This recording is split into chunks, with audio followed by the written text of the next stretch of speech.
নমস্কার। আজকে আপনাদের কাছে ২০২৬ সাল নিয়ে আলোচনা করব। ২০২৬ সালে আমি একাধিক প্রোগ্রাম দিয়েছি।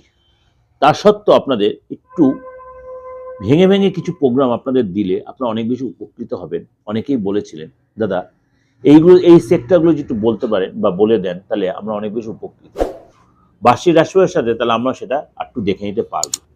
তাহলে বলি আজকে এই ২০২৬ সালে চাকরির জায়গায় বা কর্মক্ষেত্রে বা আপনি যে সেক্টরে রয়েছেন, আপনি প্রাইভেটে আছেন বা সরকারি, যে সেক্টরে আপনি থেকে থাকুন, এই ২০২৬ সালটা আপনার জন্য কি অপেক্ষা করে আছে, কি ডিস্টারবেন্স আনছে বা কি বেটার কিছু, বা আপনি কিন্তু বেটার কোনো চাকরি পাবেন না, যেখানে চাকরি করছেন সেটাতে আরো বেটার হবে, বা আপনার বেকারত্বটা কাটবে, কোনটা হবে? অর্থাৎ এই যে ২০২৬ সাল যে রবির বছর, সুতরাং শুরুর দিকে আপনার মধ্যে উদ্দীপনা বা উদ্যমতা একটা কাজ করবে, মনে শক্তি থাকবে, খারাপকে বদলে ফেলার চেঞ্জ। ২০২৫-এ অনেকেই নেগেটিভ সিচুয়েশনের মধ্যে পড়েছে বা অনেকে ২০২৫-এ অনেকে বেটারও ছিল, কিন্তু বেটার যারা আছে তারা আরো বেটার চাইবে, যারা সিচুয়েশন খারাপ ফিল করেছেন তাদের ২০২৬-এ আরো বেটার কিছু অনুভব করতে চাইবে। সুতরাং আপনি চাকরি যারা করছেন, বেটার চাকরি বা বেটার আরো কিছু আপনি চাইছেন সেই চাকরির জায়গাটাই, বা সেটা প্রমোশন চাইছেন, বা আপনার ইনক্রিমেন্টটা, আপনার মাইনাটা বাড়ুক, বা আপনি আরো অন্য কোনো সেক্টর বা অন্য কোনো জব আপনি, বা বেকারত্ব যায় তারা, কাদের জন্য এই ২০২৬ সালটা মানে বেটার, বা কাদের জন্য সতর্কতা অবলম্বন করতে হবে, চলুন তো একটু আলোচনা করে নি। সিংহ রাশি, সিংহ রাশির জন্য আপনার কিন্তু এই বছর শনির একটা দৃষ্টি আপনার রাশির উপর পড়বে, কেন আপনার ঢাইয়ার প্রভাবটা কিন্তু থাকবে, এবং বৃহস্পতি বক্রবর্তী সিচুয়েশনটা কিন্তু আপনার ক্ষেত্রে প্রভাব বিস্তার করবে, কারণ আপনার রাশিতেও কিন্তু বৃহস্পতি অতিচারী হয়ে আসবে।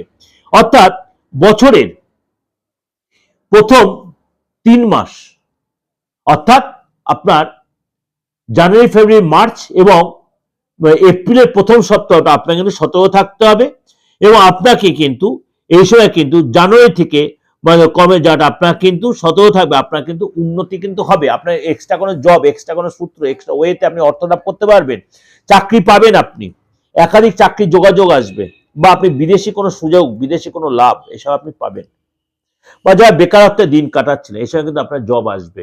কিন্তু দেখবেন কোনটা আপনার মরিচিকার মতো ভুল চুজিং করে ফেলবেন না, কারণ শনির দৃষ্টি থেকে ভুল হয়ে যেতে, ভুল করেই ফেলতে পারে। আপনি মরিচিকার পিছনে দৌড়ে গেলেন, ভালো জিনিসটা আপনি ত্যাগ করে ফেলেন, এগুলো কিন্তু করলে চলবে না, এটা সতর্ক থাকতে হবে। আর পরবর্তী সময়টা, অর্থাৎ প্রথম যে আপনাকে বললাম ৩.৫ মাস ৪ মাস আপনাকে একটু সতর্ক চলে ভালো ফল পাবেন আপনি। তারপরে কিন্তু এই যে বৃহস্পতি অতিচায়ী সিচুয়েশনের জন্য আপনার ক্ষেত্রে কিন্তু মাঝে মাঝে একটা আপ ডাউনের সিচুয়েশন আসবে, তখন কিন্তু ঘাবড়ে যাবেন না। কাজের জায়গাটা আপনি হয়তো চাকরি জয়েন করেছেন, চাপ এলো, যে বস আপনার ফেভারে ছিল সেই বস আপনার বিরুদ্ধে চলে গেল, বা কলিগরা আপনার কাছে কনস্পিরেসি করলো, বা আপনাকে একটা অড জায়গায় আপনার ট্রান্সফার করে দিল, বা এমন আপনার উপর একটা ব্লেম দিল, বা আপনি যে কাজটা করেছেন আপনার সুনাম না আপনার বদনাম হয়ে গেল, এগুলো হতে পারে, কাজের চাপটা প্রচুর বেড়ে গেল।